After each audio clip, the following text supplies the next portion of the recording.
You're listening to the Fresh Hell podcast. Fresh Hell contains stories of a disturbing and often graphic nature and is intended for a mature audience. Please don't let your kids listen to this, or they might turn out like us.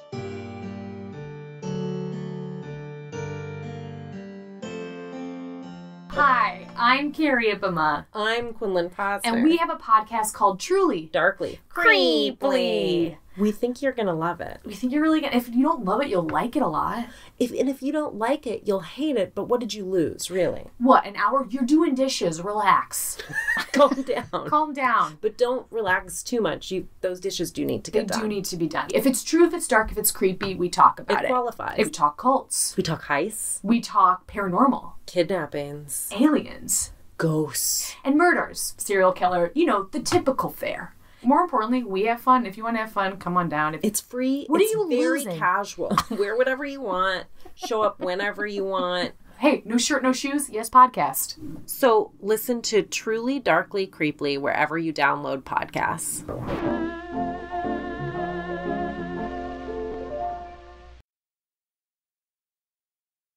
Hi, I'm Annie from the US. And I'm Johanna from Austria, and you are listening to your favorite international podcast. And what you heard in the beginning, right after our intro music, was the promo for Truly Darkly Creeply, a podcast that is also hosted by two lovely women, Quinlan and Carrie. And if you like us, chances are pretty high that these two funny ladies will be right up your alley. So go check them out. Yeah, that sounds great. Nice. All right, now back to Fresh Hell, the podcast. I know, sorry, that was enough time for our commercial break. Yeah, no, we're the podcast that covers all the things dark and twisty, the podcast with two online friends who have never met in real life. A lot of trust for strangers here, I gotta say. And one day we started to record a podcast together, and here we are. Yes, here we are 3 years later.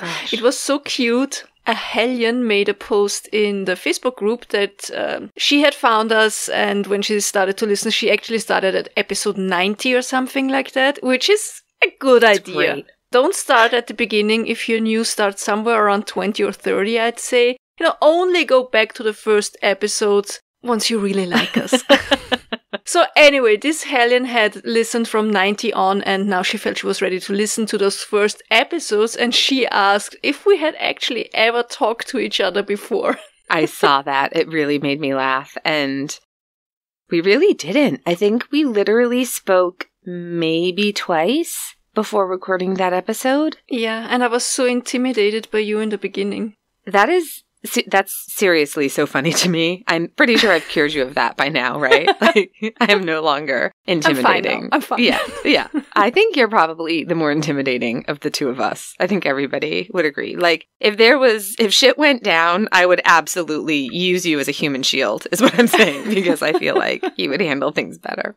No, I never thought that we would have anybody ever listen besides our friends and family, like people that we forced to listen to us talk about murder, mystery, and the macabre through history. That's still my favorite thing that you've come up with. I just think you're a genius. But yeah, you guys, you like us. You really like us. It's been 3 years. We're still here. This is amazing. What's even happening? Where are we? What's my name? All right. So... listen, we just really want to thank you for your support and for your kindness. Yes, absolutely. Yeah. Absolutely. And Annie, you said it, we cover cases throughout history. I think you feel very similar. When I think of cases I want to cover, I'm mostly very drawn to the old-timey cases for several reasons. I think they're interesting. They are often not widely covered, especially the cases from Austria and Germany. But I think one of the main reasons is that enough time has passed and it's easy to talk about these cases with some distance. Immediate family is most likely not alive anymore, and you don't keep sticking your finger in these wounds. Do you know what I mean? Does that make sense? Do, yeah, I know exactly what you mean, yeah. And, of course, we always try to treat every case and all the victims with the utmost respect. I know when we started this, I said that I just wanted to treat every episode as if the victims' loved ones were listening, right? And I think we do. Yeah, I hope so. It did actually happen already. We had relatives contact us from older cases even, which was so surprising to me. It was really nice. so far nobody was upset, nobody hated us. I mean, people hate us, but not these people. Not they these were people. Fine. Thank God. No, that was The really reason nice. why I mention all of this, there is a case, this case that we will be talking about today, that has been on my mind for a very long time. I think it must have been sometime around 2007, 2008 that I first heard about it, or better, first saw it, because I watched the movie Alpha Dog, starring the late Anton Yelchin, Justin Timberlake, Emil Hirsch, Sharon Stone, and Bruce Willis. And I thought it was a really good movie. I was especially surprised by Justin Timberlake, I have to say. He was pretty good, to be honest. And this movie depicts a real true crime case, the murder of Nicholas Markowitz, that took place in the year 2000. And so I watched the movie and I was so upset afterwards because this murder was just so senseless. I mean, all murders are in a way senseless, but you'll see what I mean when we tell you about it. Yeah. And so I finished the movie and I went onto IMDb, because back then they still had the message boards, which was the most beautiful thing ever. And I'm still upset that they got rid of them. So I went onto the message board of that movie and I saw that his mother, so the mother of the victim, Susan Markowitz, had left comments. And from what I could see, she did really think that the movie was good. And that they did her son justice, especially Anton Yelchin, I think. He played Nicholas Markowitz. He was so talented. Which is good. I think you know what I mean, we're always glad when the movies and shows and documentaries get it right. Yes. And the families are happy with, or are satisfied with what they came up. So I had this case on my mind. And a little while later, I read Susan's book, which is titled My Stolen Son, which is, of course, one of the main sources for this episode. And when we started to do this podcast, I always wanted to talk about Nicholas, because I honestly never forgot him and his story, but I also kind of shied away from it for the reasons I mentioned before. But at one point, I did contact Susan and I asked her if it was okay if we did an episode about her son, and she said that it was. And then it just took us, another 6 months, not a year, until now to really do it, because we really just want to do this one right. And we really do hope that we will do Nicholas' life justice. This will be a 2-parter, so if you don't want to wait a week for part 2, please stop now, immediately, stop. Wait until next Wednesday, because then you can listen to both episodes in a row. Alright, I say let's start at the beginning, Annie. Alright, it was 1982 when Susan met a man named Jeff Markowitz. He had recently separated from his first wife, with who he had 2 children. So they had a daughter named Leah, who was 6 at the time, and a son named Ben, who was 4. And we're telling you their names because Ben plays a very big part in what was going to happen. So Susan met Jeff. She liked his gentle eyes and his kind character, and they fell in love. After a year, Susan found out that she was pregnant, and she was absolutely thrilled. Jeff and Susan were both just ecstatic.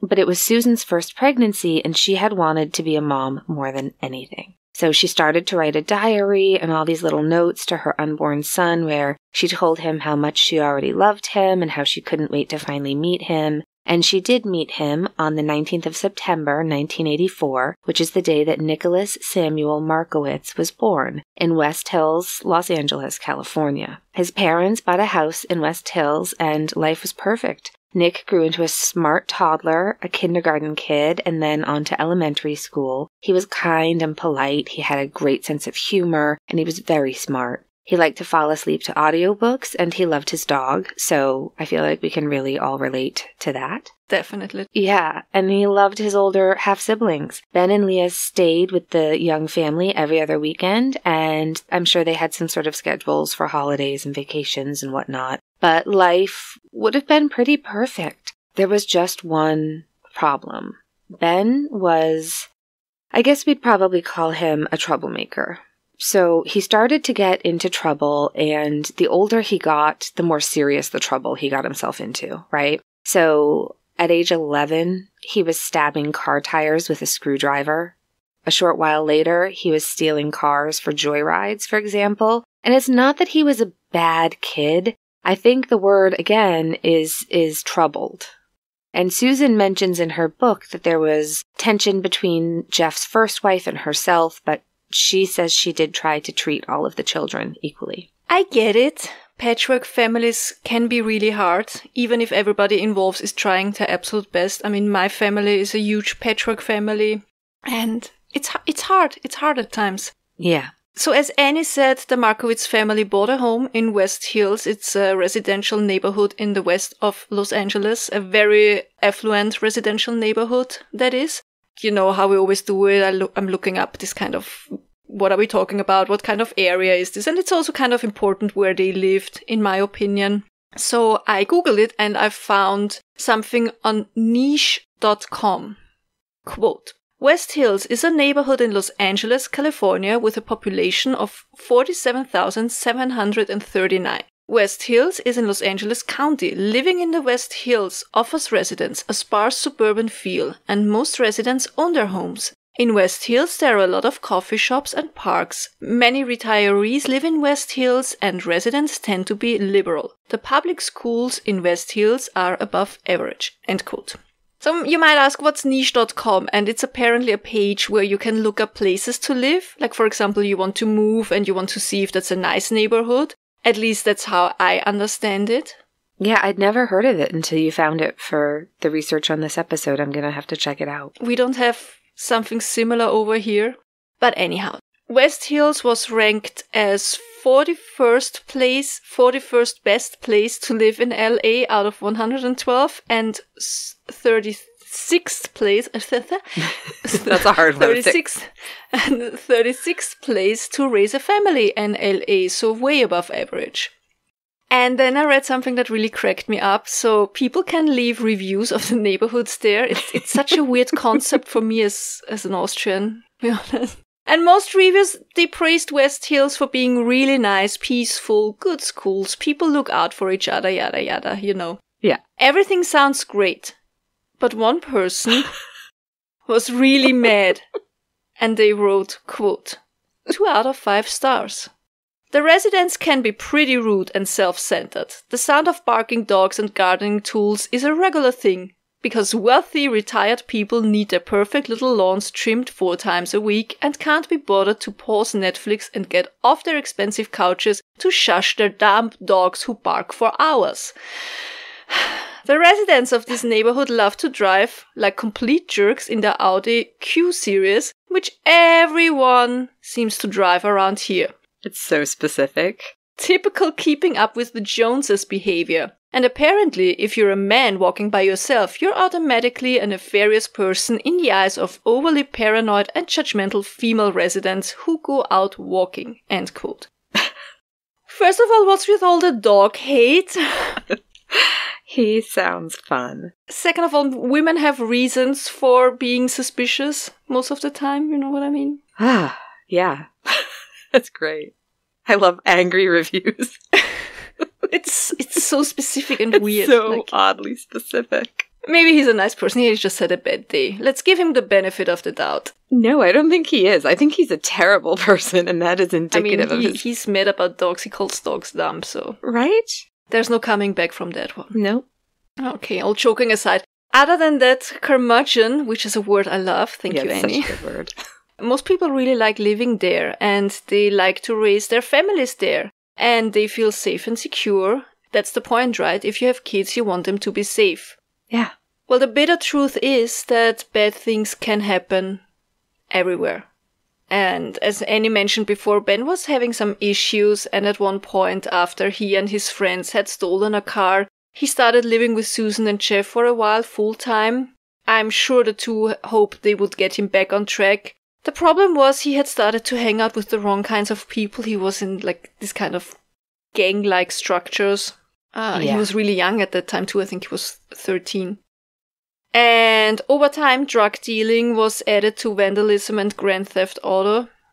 We don't want to oversimplify Ben's story. It's not just, he was a child of divorced parents and that sent him on the wrong path. I mean, there are so many divorced families and the kids are fine and you know. Yeah. It's also not, oh, he was just the black sheep of the family. Things are never that easy, and Susan Markowitz writes about it way more extensively in her book. And I don't even have an idea where I'm trying to go with this. Well, I think we just want people to know that we're not trying to be dismissive of all the very real personal struggles that led to various poor decisions that Ben would make, right? It's complicated, and that's why we recommend Susan's book to get the whole picture. We're really focusing more on Nick today. Yeah. Thank you, Annie. I think that's exactly it. So yeah, Ben was ultimately arrested for grand theft auto and illegal gun possession around the age of 13, and he was put into a juvenile detention center for a couple of weeks. Of course, his parents and his stepmom really hoped that this was his low point and that he would turn himself around after, the shock of being arrested. Right. Unfortunately, it was not. No. For a while, though, it did look like Ben was really trying harder to be better. He was trying not to spend as much time with the wrong crowds. He focused on sports. He was really good at Taekwondo. Any kind of sport can be a really great way to teach discipline, camaraderie, and a routine, right? A lot of my friends' kids have benefited a lot from sort of the self-discipline that's such a part of martial arts. Yeah, my brother too. Yeah, so Absolutely. Many. My late husband did, as well. So, for a while, Ben even lived with his sensei for about 6 months, but in the end it was a short-term period of peace because, once more, the teenage boy was making friends in the wrong places, and he had a lot of anger management issues. He ran away from home, he would couch surf with friends, he was kicked out of school, and got involved with drugs. And at the age of 16, he went back to juvie, this time for grand theft auto and assault with a deadly weapon. At that time, Nick was around 10, and he really missed his brother. He worried about him, and he and Ben would write letters to each other. Actually, Ben wrote regular letters to all of them. He showed really good behavior while he was in the facility, and he was looking forward to coming home. But after his release, he was not living with Nick and the family for long. He lived here and there, again, with friends, then with a girlfriend. In the meantime, Nick had turned 13, and he had gone through this hard time that all of us went through, right, when you're 13. Trying to figure out who you are as a person. He's making new friends. He's trying out new styles of clothing. Went through a little bit of a rebellious phase, but nothing serious. He was still just a really sweet kid, kind person. He was known to stand up for others, and his friends said he was just a really good friend. He was good at being a friend, right? There's a difference, I guess. So he was good at being a friend is a nice phrase. Yeah. And I think he would have been one of us. I do. He loved to read, mostly history and science, and he was also into drama club, so totally our kind of people. Yeah. As time passed, Nick turned 14, then 15. Susan was a little bit of an overprotective mom, but I don't think anybody's blaming her, right? She had been through a lot with her stepson. And Nick had a great relationship with his sister Leah as well. But Ben, he really looked up to. He saw him as just really cool, this tough older brother, and Nick wanted to hang out with Ben as much as he possibly could. And sometimes Ben would take Nick out to a party. I think that was probably more behind Susan's back. Probably, yeah. I mean, don't think Nick was still really young, Too young. Yeah. So one of these parties that Ben took his younger brother was at the house of Jesse James Hollywood. And yes, that's his real name. And I mean, I don't even know what to say about it, really. Listen, I mean, his name is the only thing in this story that's not his fucking fault, right? True. Absolutely true. But it's terrible. Yeah, whatever. It's his name. What can we do? What can we do? Jesse James Hollywood was the son of a local drug dealer. He was born on 28th of January 1980, so he was roughly 2 years younger than Ben. And the two had actually met when they were still kids playing Little League. You can't make these things up. Even though they hadn't played on the same team, but the kids and the parents all kind of knew each other, at least they were acquaintances.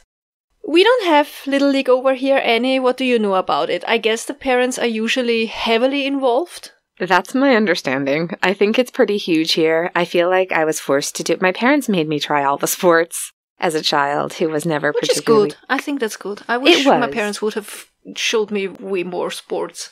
They made us try... I had to try the sports and I had to try the musical instruments. But anyway, here with kids' sports, so my very limited observation has been that you'll get kids who just want to do it for fun. Like that was my family, right? Just go out and do it. Learn how to play a sport. You'll be active. You'll be in the sunshine. Make friends. Yeah, exactly. And their parents are to show up and cheer them on and everyone has a good time. And it is what it is. And over time, kids decide which ones they really like and which ones they don't want to do anymore. You know, that I would say is the normal path. But then some parents will treat it like it's the first step to a college scholarship when the kid is like 6. And they will take it seriously to the detriment of everyone involved. And you'll hear stories of physical fights involving parents. And it's just super cringy.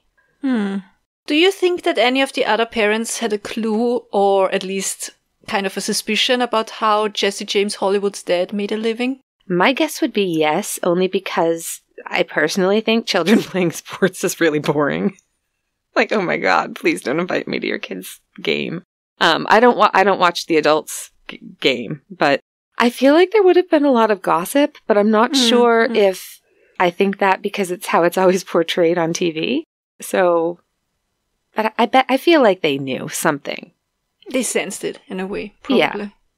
Anyhow, Jesse James Hollywood played Little League Baseball. He was apparently pretty good. He was an all-star pitcher, I think. Is that what it's called? Is that possible? Now. You're an all-star. Yep. And I think he stopped playing as a teenager because of an injury, which is, I mean... That's not good. I think it's pretty common, though. Yeah. Definitely. So, and in Little League, he had made a couple of friends. One of them was Jesse Ruge and Ryan Hoyt, and we will talk more about them later. And when Jesse James Hollywood grew older, so around the age of 18 or 19, he stepped into his dad's footsteps, kind of, and he too started dealing, mostly with marijuana and other kinds of recreational drugs. And it didn't take him long to purchase his first house. Which took me... I'm 43 and we just purchased our first and only house last year. So he bought a 3-bedroom, 2-bathroom house. I read somewhere that it did cost him $200,000 and he had the down payment of like $43,000 in cash, obviously. That's crazy. And he bought that before he turned 20. And I'm also sure his new neighbors were absolutely thrilled. Of course, I'm being sarcastic here because loud music was blasting through the windows. Cars. Why does a 20-year-old have to own a house anyway, right? If he doesn't have a family. The cars would stop in front of the house at all hours of the day. People would come and go, you know, of course, to pick up drugs or to deliver money. Jesse James Hollywood had set up a whole system of people selling drugs for him. And for a while, Ben was one of them. And so Ben started to hang out at Hollywood's house where they would play video games or work out in the fully equipped gym or they would party. And so it came to be that Nick ended up in that house one time, I think. So there's this group of adolescent baby-faced thugs in baggy jeans, you know, wearing their baseball caps in reverse and their tank tops. And I think Clint Eastwood would call them little punks. Yeah, they were totally punks. Yeah. But they thought of themselves as these big, scary gangsters.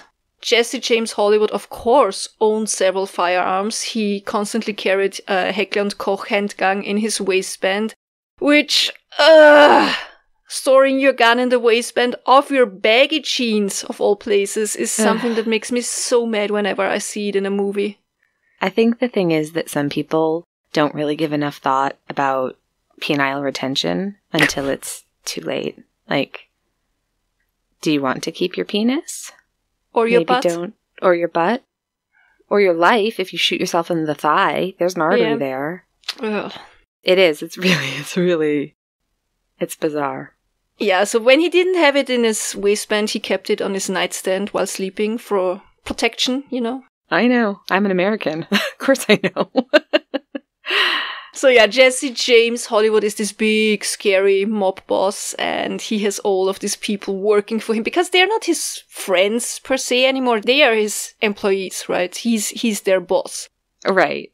And I think you also have to picture, though, like sort of how these kids are like, these kids are white kids from upper middle class areas who are dressing like gangsters. Yeah.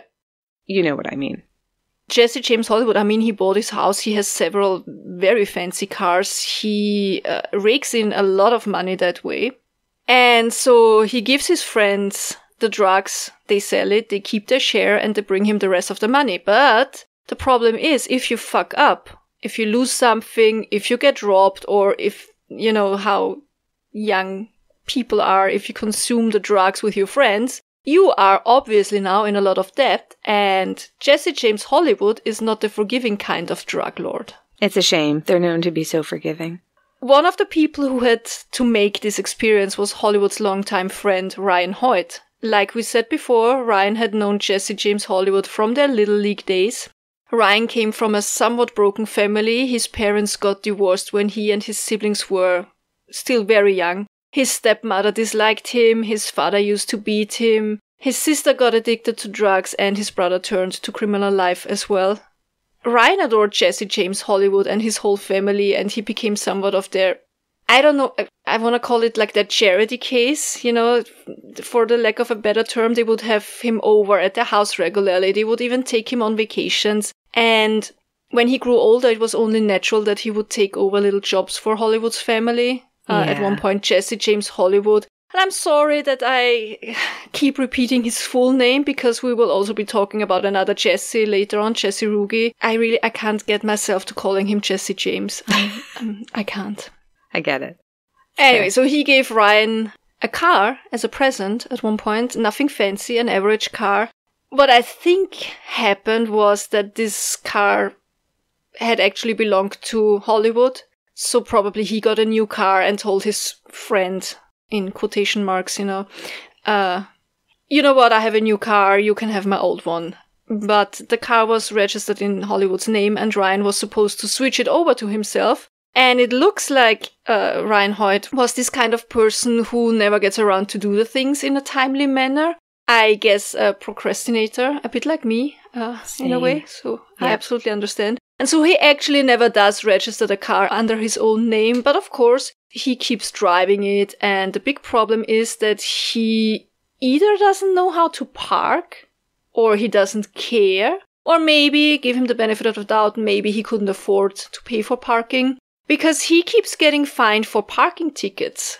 Well, not actually him. Jesse James Hollywood keeps getting the tickets, and in total it's over $1,000. This behavior, man, it's just... Yeah, it's terrible. Really terrible behavior. I feel like as procrastinating, that's not a word.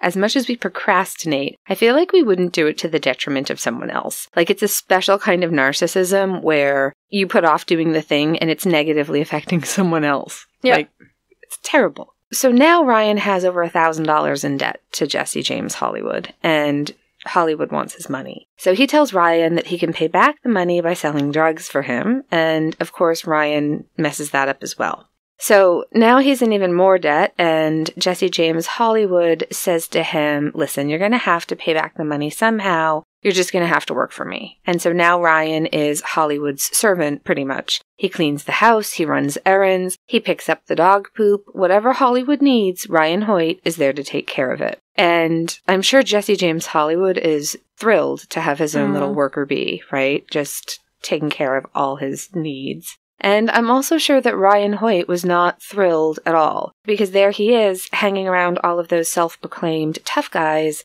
and he's over in the corner picking up the dog poop. But, I mean, listen, we pick dog poop up all the time, so... Oh, please. I once hiked 10 kilometers with a bag of dog poop because there was no trash can anywhere on the trail, so... Yeah. We have no problem picking up dog poop. Our dog poops like 2 grown adult men. You need like a grocery bag for Opus. It's like a horse.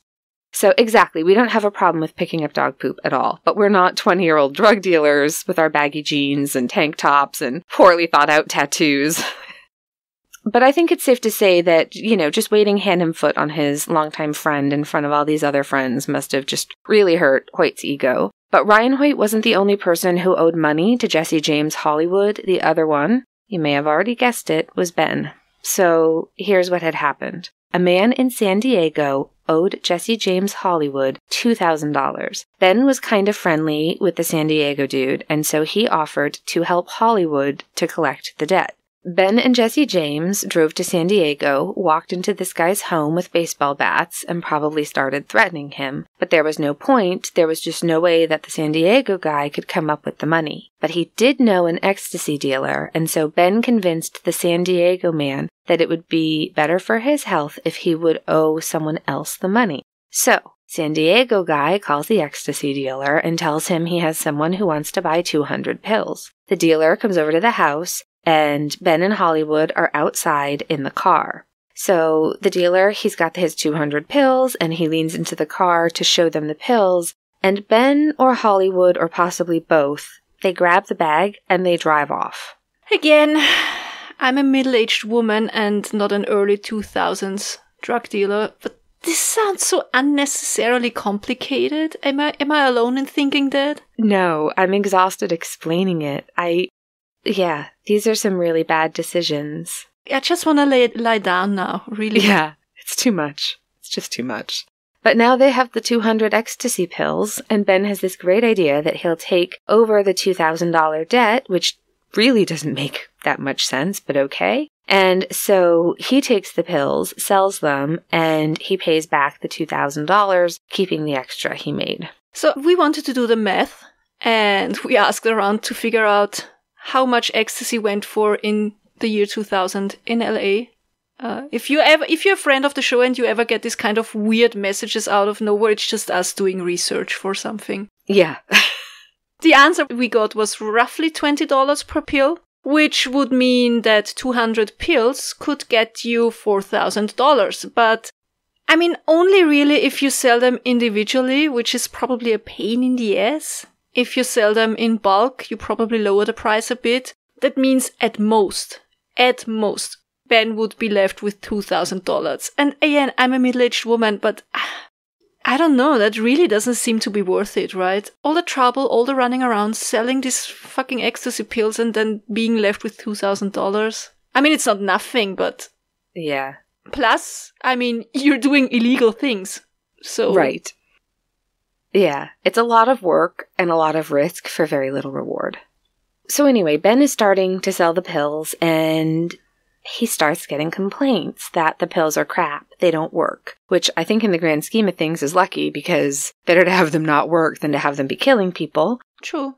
But not working is also a problem. So Ben tries some out himself, and yep, they're fake. So now he has sold roughly 30 pills, which earned him $600. And so he goes to Hollywood and tells him that the ecstasy is not really ecstasy and he can't sell the pills. Ben hands him the $600, and he also has $200 in cash on him that he borrowed from his dad, and so that still leaves him with a debt of $1,200. And Jesse James Hollywood doesn't want to hear any excuses. He wants his money, but of course Ben didn't have it. So he tries to give Hollywood the fake pills back, and with that, he thought the case was closed. Which is a bit naive, because obviously the case wasn't closed for Jesse James Hollywood. He wanted the $1,200, and he was dead set on getting the money, no matter how, no matter what. And I mean, honestly, what was Ben thinking there? I don't know. Did he actually give him the pills back? Did he? Yeah. So maybe he must have thought, like, these are your pills, you deal with it now. Oh, it's not his problem. Yeah, it's not my problem. Yeah. I mean, for several months afterwards, nothing happened. Ben really thought he was in the clear. I think they even stayed, like, on talking terms, kind of semi-friendly talking terms. And in the meantime, Ben had actually once more tried to get his life back on track, and he started working for Jeff. And he had proposed to his girlfriend, and now this girlfriend or fiancé worked as a waitress. And so this one time, Jesse James Hollywood and his girlfriend walk into the restaurant where she works, and they eat and drink. And when it's time to pay, Hollywood takes the $50 receipt, and he writes, "Take this off, Ben stepped," on it, and he and his girlfriend just walk out of the place without paying. Now, everybody who worked in the service industry, I know Annie has, I have been working as a bartender and waitress for over a decade. And so what happens when you have a customer leaving without paying, you have to pay out of your own pocket. Most of the time, in most places, it's like that. The waiter is responsible for that. Also, what some people love to do in bars, reach behind the bar when the staff is too busy to notice and they steal bottles. No. And the staff has to pay for that out of, I had that happen. I had that happen. So again, the staff has to pay out of pocket in most places. So please don't do that. You are hurting the little guys with that. Yeah. Also, not tipping because you don't believe in tipping culture. Again, you're not hurting the people who don't pay anybody a living wage and they just live on tips. All you're hurting are the people who are busting their ass to bring you your food. 100%. Absolutely. All right. And we're going to get off our soapbox, but seriously. Also, the United States are not the only country in the world where tipping is expected. Like Austria, same. 10% at least. Please. Yeah. It's like, it just drives me nuts. It makes me so angry. But yeah. All right. So yeah, Ben's girlfriend has to pay those $50. And when Ben hears about it, he's livid because he felt that this was extremely disrespectful towards his fiancée and also towards himself. And he takes it very personal. And so now the feud is on. Ben leaves threatening voice messages on Hollywood's answering machine. He also rats him out for some kind of insurance fraud. Hollywood tells all his little goons that they will get back at Ben, and they show up, for example, in front of Ben's apartment, and they stand around there like in a menacing way, I guess. And then more threatening voice messages from both sides. And then Ben is calling Hollywood kind of offensive term for a small person because he's only 5'4" or 165 centimeters. Ben and a friend break one of Hollywood's windows, which causes Jesse James Hollywood to move out of the house. It's a whole lot of muscle play. Yeah. Until 6th of August 2000, which is a Sunday. But actually it all had started the day before, Saturday evening, 5th of August 2000, when Nick, who was a little bit over a month shy of his 16th birthday, had come home high. Yeah. This wasn't the first time that Nick had been caught with some marijuana, and I think a lot of teenagers do these things at some point or another, and parents often feel anxious or helpless when they find out. But of course, his parents are probably feeling extra anxious because they had gone through so much with Nick's older brother, right, Ben? But they decided to postpone the serious conversation that they were going to have the next day when their kid had sobered up again. So the next morning, Jeff gave his son a, good morning kiss before he left to go play tennis. He didn't realize, of course, that this would be the last time he would see his son alive. Susan as well, she talked to him briefly before she went downstairs to make breakfast, and she came back upstairs a short while later to let Nick know that breakfast was ready, and he was gone. So, at first, she's looking everywhere in the house, but he wasn't there. Then she realized he must have sneaked out because he just probably didn't want to get the talk. So, yeah. So she paged him, but there was no answer. She called Ben's house, thinking maybe he had gone there, but nobody was home, and hours now have passed with no sign of Nick. I think we all know this feeling when at first you are so annoyed and maybe even a little bit angry, but then the worry comes and all the anger is blown away and all that's left is that sinking feeling of something not being right. And you start swearing to yourself that you are never gonna be mad again or argue again if only they come home, if only nothing has happened to them. And for most of us, it turns out that it was just, a flat tire or your phone ran out of battery. I know we talked about these kind of things before with missing person cases. Yeah, we have. I know that. I think we all know that feeling. It's just awful. So Jeff and Susan were at home waiting for their son to return and trying to just think about where else they could maybe look for him, what else they could do, calling siblings, calling friends, houses, just what else could they do? But what they didn't know was they weren't in a situation where he had taken off and didn't want to come home. He couldn't come home because he had been kidnapped.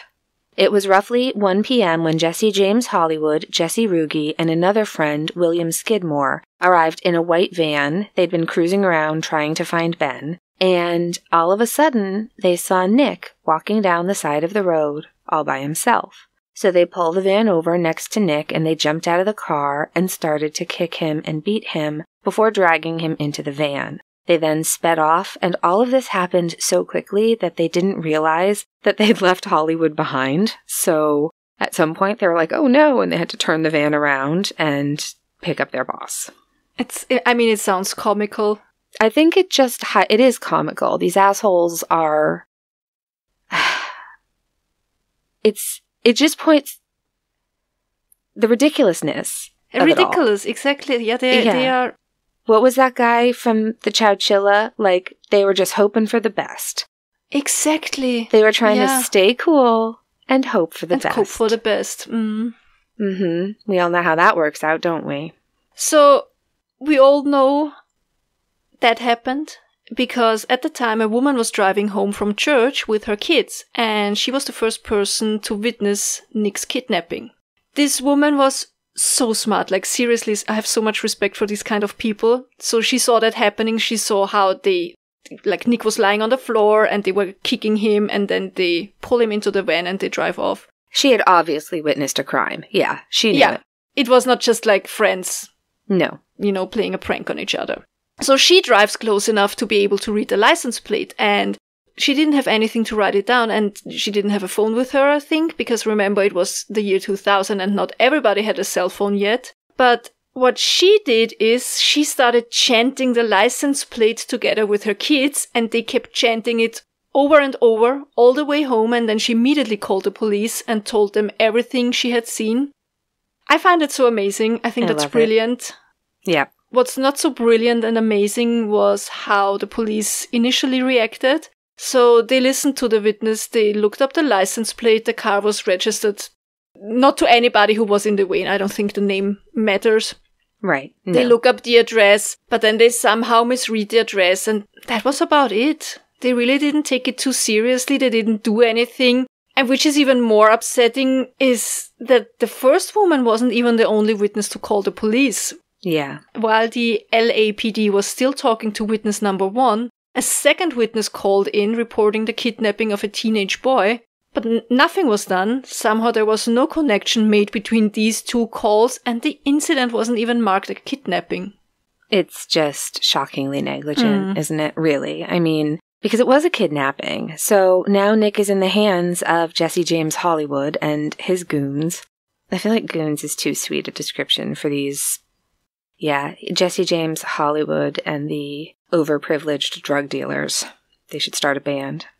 But yeah, Jesse James Hollywood and his friends, they've got Nick, and Jeff and Susan have no idea where their son is or where to look for him. But where were they taking him anyway? So at first, they had to make another stop at Skidmore's house because they had to get his insulin, which I really feel like is an extra insulting fact when you think about it for a moment, because it shows they definitely understood actions and consequences, and they weren't incapable of looking out for themselves and others, right? It's not like they were so brainwashed or under the influence or, do you know what I mean? They aren't mindless people. It adds an extra layer again of this ridiculousness, like they are acting all tough and mighty, and I mean, what's next? They're gonna pick up their allowance money from mom? Right. It's all... I mean, I get it. He needs his insulin. Don't get me wrong, but it's just like, you just kidnapped a teenager. You just kidnapped a teenager. And they're not even worried about it. So, we just have to go pick up some insulin. Yeah. Yeah. And then they picked up another friend, a kid named Brian, because that day they had all planned to head over to Santa Barbara for Fiesta, which is a week-long celebration of Spanish heritage that's apparently been taking place since 1924. That sounds nice, actually. That right? sounds pretty nice. I want to go to there. I've never been to Santa Barbara. But if you also haven't been to Santa Barbara, I can tell you it's roughly 70 miles or 113 kilometers west of West Hills. So it's a bit over an hour one way to get there by car. And so after they get the insulin, they've picked up their other friend Brian. And Brian, he's the latest addition to the group. He sensed some weird vibes in the car when he got in. He couldn't help but notice the teenager in the back. And it was kind of obvious that he was not just another friend who was going to join them for their trip to Santa Barbara. But nobody said anything about it, and Brian didn't ask. But he would end up being the third witness. Once in Santa Barbara, they drove to another house, a friend of Jesse Ruge. And so Jesse walks up to the door of his friend's house and his friend opens the door and Jesse's like, hey, can we come in and stay for a while? And the friend's like, yeah, come on in. I'm just here with a couple people smoking some joints and then we're going to head over to the festival. Come on in. So Jesse Rugi is like, great, thanks. And he goes back to the car and gets all of his friends. And now 5 of them are marching into this apartment. And they take Nick into a back room where they tie him up, cover his eyes, and gag him with one of his own socks. And of course, everybody in the apartment is like, what the fuck are you doing? What is going on? But Jesse James Hollywood tells them to just stay out of it. And he's got a gun, so everybody is leaving. Nobody wanted to get involved. Nobody's calling the police. They just leave. They just want nothing to do with it. I also read that before everybody was leaving, the girls who were at the apartment, they wanted to get their makeup, and the makeup was apparently in the back room where Nick was. So they get in there and they use the mirror and they start putting on their makeup. All the while, Nicholas is there, tied and blindfolded. And, I mean, people. Who are these people? Annie, say it. Who? I know. Who are these people? I don't know. I think this is one of the, and obviously we can talk a lot more about this next week, but I think a lot of this is the ramifications of what happens to a society when you criminalize drug use and abuse. Because as soon as people are afraid that they're going to be arrested, they don't get involved. True. Also, maybe it was this kind of, and we will be talking about that more next week, but I think it's more like maybe they didn't think that anything too serious would happen. Like, okay, there's just... They never shot anybody or, nothing like that had ever happened. They were just like... Right. That's true. Acting all tough, yeah? Yeah. Anyway, I think this is where we're going to stop for today. That's good, because it's gotten really loud over here in the last few minutes. Please come back next week to learn more about this absolutely heartbreaking murder. I know this week's episode sounded like a little bit more comical, but it's really not. You're gonna see next week. It's not at all comical. I mean, we laugh about what assholes these kids were, but there's nothing funny about what they did.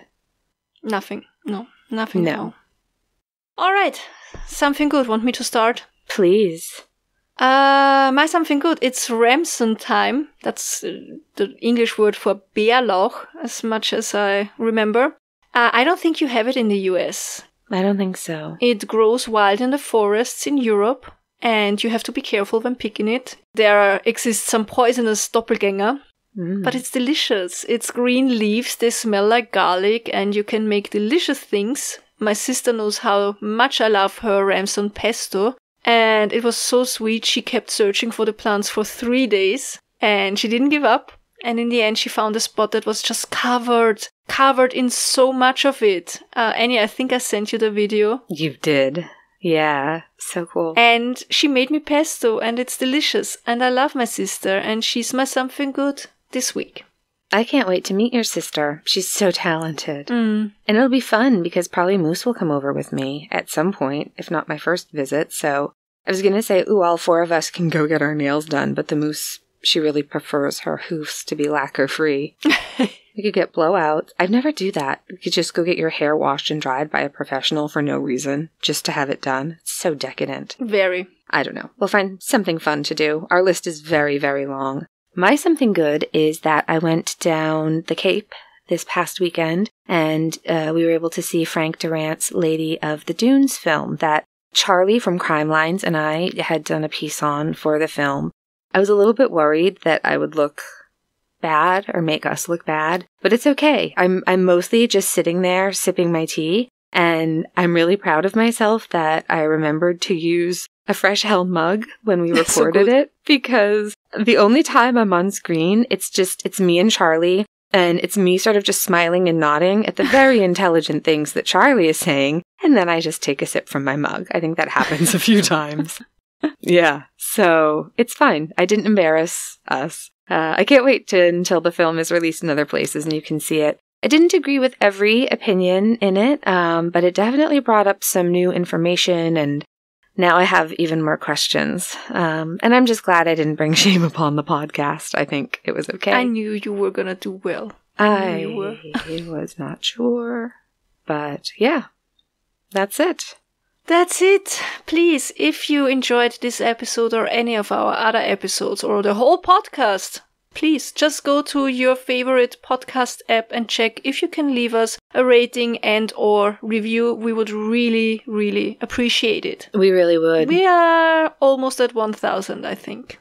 Yeah, when we get to 1,000 US reviews, then I'm going to do we'll do like a giveaway on our socials. Somebody's going to win a hoodie.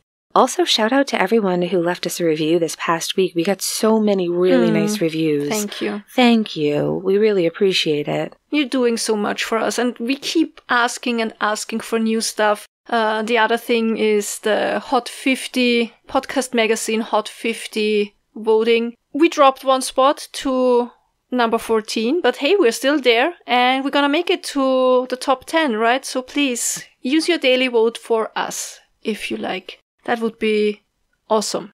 Also, go to our webpage if you want to see more about how to contact us or how to support us. There you find links to our Patreon, to our Facebook group, to our merch store, to our email address. Everything that you need to know is there, except for the Hot 50 link. Maybe I'm gonna add it.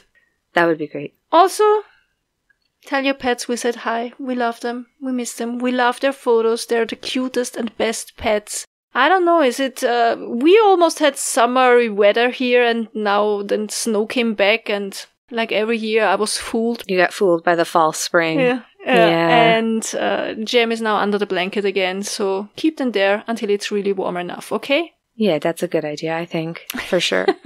And if you are going through hell... keep going. Tschüss. Bye-bye.